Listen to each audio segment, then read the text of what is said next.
একদিন রাসূলুল্লাহ সাল্লাল্লাহু আলাইহি ওয়াসাল্লাম মসজিদের পাশ দিয়ে হেঁটে যাচ্ছেন, মসজিদে নববীর পাশ দিয়ে।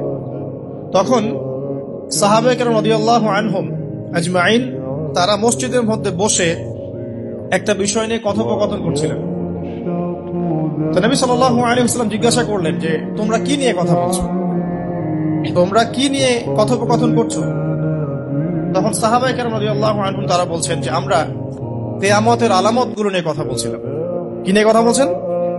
কিয়ামতের আলামত গুলো নিয়ে সাহাবীরা কথা বলছেন। সাহাবীদের কিয়ামতের আলামত নিয়ে কথা বলার কি দরকার ছিল? তাদের সময় তো আর কিয়ামত হবে না। দরকার ছিল কি?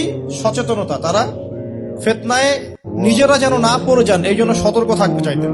এই কারণেই ফিতনাময় পরিবেশ নিয়ে আলোচনা করতেন। তো নবী সাল্লাল্লাহু আলাইহি ওয়াসাল্লাম তখন বললেন, দেখো, যতদিন পর্যন্ত 10টা আলামত প্রকাশ হচ্ছে না ততদিন পর্যন্ত কিয়ামত হবে না। কয়টা আলামত? 10টা।